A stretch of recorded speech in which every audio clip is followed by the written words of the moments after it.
नमस्कार दोस्तों, ललित ज्योतिष समाधान में आपका स्वागत है। दोस्तों, जैसा कि आप सब जानते हैं कि पितृपक्ष श्राद्ध आरंभ होने वाले हैं 2 सितंबर 2020 से, जो कि चलेंगे 17 सितंबर 2020 तक।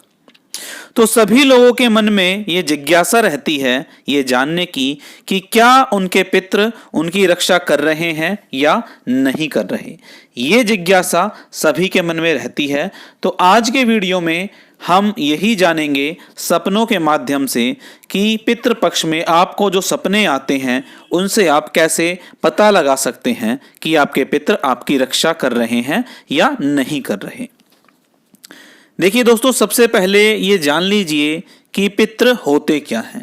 आपके ऐसे पूर्वज जो पृथ्वी छोड़कर चले गए, गुजर गए, स्वर्गवास हो गया जिनका, वो कुछ ना कुछ समय के लिए पितृ योनि में रहते हैं। ये तो सब आप जानते ही होंगे।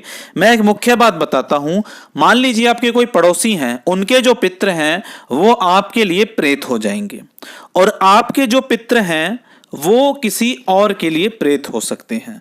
तो जब भी कोई व्यक्ति नेगेटिव एनर्जी से प्रभावित होता है तो ये 100% मानकर चलिए कि उसके पितृ स्ट्रांग नहीं हैं, आप लोगों ने उनके लिए दान पुण्य नहीं किया। तो ये बात आपके लिए जान लेनी बहुत ज़रूरी है कि आपके जो पितृ हैं अगर वो शक्तिशाली होंगे तो आपकी रक्षा ज़रूर करेंगे।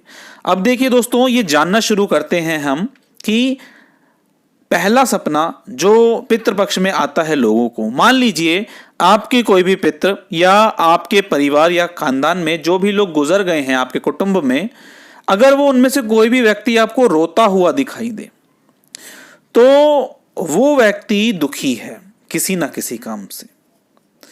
वो दुखी होकर चला गया। आप इसको तलाश करिए कि किस वजह से वो दुखी है और उस काम को पूरा करने की कोशिश करिए, और ये जान लीजिए कि इस समय वो पितृ आपके साथ नहीं है। दूसरा सपना जो कहता है, मान लीजिए किसी आपके पितृ के हाथ पैर या बॉडी पर कोई पार्ट कटा दिखाई दे, तो मतलब कुछ टाइम बाद आपके घर में किसी ना किसी का कोई बड़ा ऑपरेशन हो सकता है। इसमें आपके पितृ आपको बता रहे हैं कि आपको सावधान हो जाने की जरूरत है। अब हम बात करते हैं तीसरे सपने के बारे में।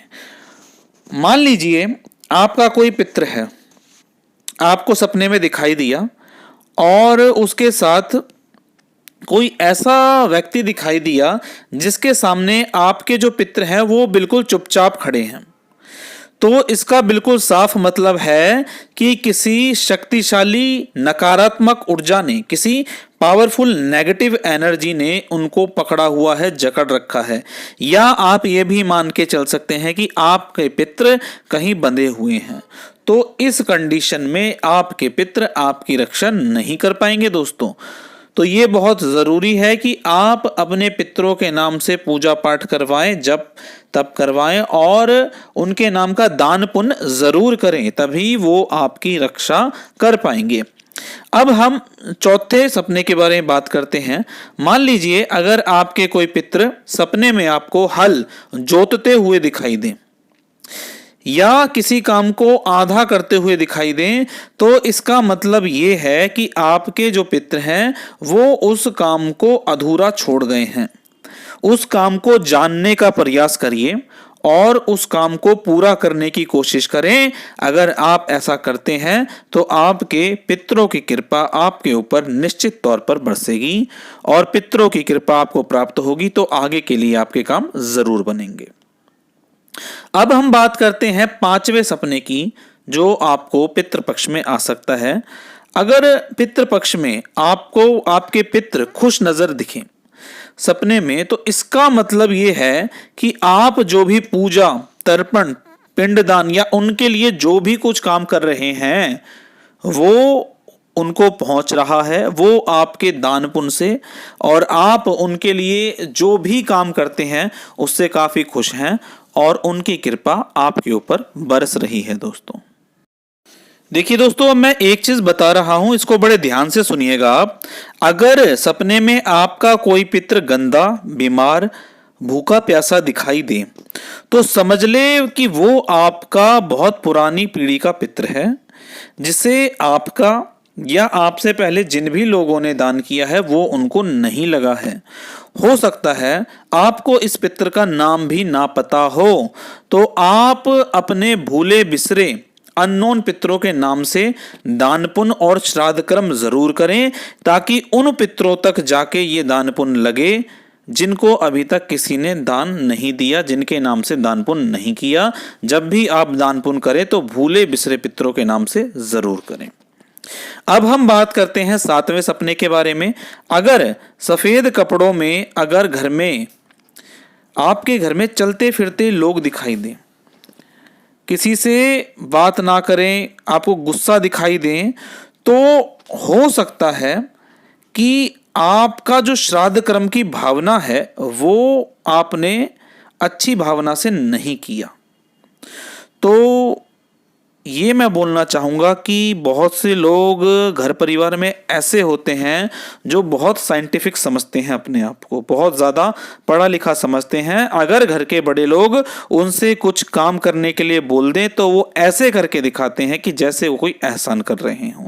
तो अगर श्राद्ध में भावना नहीं जुड़ी तो भी उसका कोई फायदा नहीं होगा।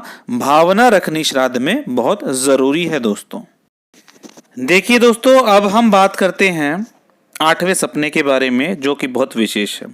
मान लीजिए सपने में आपको किसी भी सामान पर मक्खी, मच्छर, छोटे मोटे कीड़े आपस में चिपकते हुए लगें और आप बच ना पा रहे हों, तो समझ जाए कि पितरों की विशेष कृपा आपके ऊपर है। इसका मतलब ये है कि आप पर अगर कोई विपत्ति आने वाली है तो आपके पितृ आपको बचाने के लिए अपनी पूरी ताकत झोंक देते हैं। इसलिए मैं सभी से निवेदन करूंगा कि अपने पितरों को मजबूत करने के लिए दान पुण्य जरूर करें, और घर में जहां आपका पीने वाला मेन पानी है वहां पितरों के नाम का दीपक जलाएं। इसके लिए आप पितृ पक्ष का इंतजार ना करें, पितरों के नाम का दान पुण्य और उपाय करते ही रहें, तो आपके लिए बहुत ही अधिक अच्छा रहेगा। अब हम बात करते हैं 9वें सपने के बारे में। मान लीजिए आपको आपके सपने में कोई बच्चा दिखाई दे, सपने में श्राद्ध के दिनों में कोई बच्चा दिखाई दे, तो आप समझ जाएं कि किसी पीढ़ी में बच्चे की अकाल मृत्यु हुई है। और ऐसे जो बच्चे होते हैं वो कच्चे कलुए बनते हैं, पितर नहीं बनते।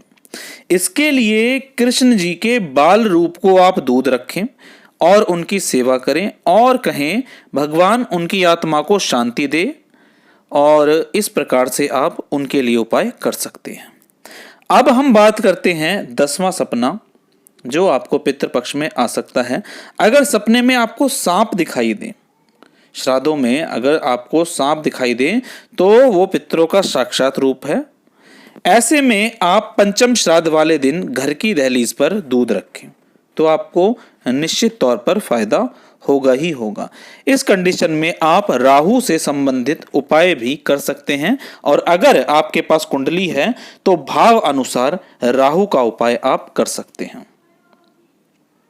देखिए दोस्तों, एक चीज मैं आपको बता दूं कि जो लोग पितरों के नाम का दान हमेशा करते हैं, दान पुण्य के लिए किसी श्राद्ध का, अमावस्या का, किसी तिथि का इंतजार नहीं करते, ऐसे लोगों के जो पितृ होते हैं वो उनकी दहलीज पर हमेशा खड़े रहते हैं, और कितने भी भयंकर से भयंकर जादू टोना आ जाए वो उसको वापस लौटा देते हैं, क्योंकि वो इतने शक्तिशाली हो जाते हैं कि किसी भी प्रकार की नेगेटिव एनर्जी को वो आपके घर में प्रवेश नहीं करने देते दोस्तों।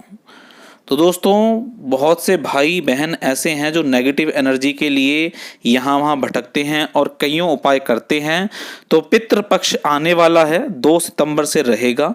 इसमें मूक पशु पक्षियों की, पक्षियों की, पशुओं की, चिड़ियाओं की, कुत्तों की, गाय की, जो भी मूक पशु पक्षी हैं उनकी आप अपनी श्रद्धा अनुसार जितनी सेवा कर सकते हैं उतनी सेवा करें, आपको निश्चित तौर पर लाभ होगा।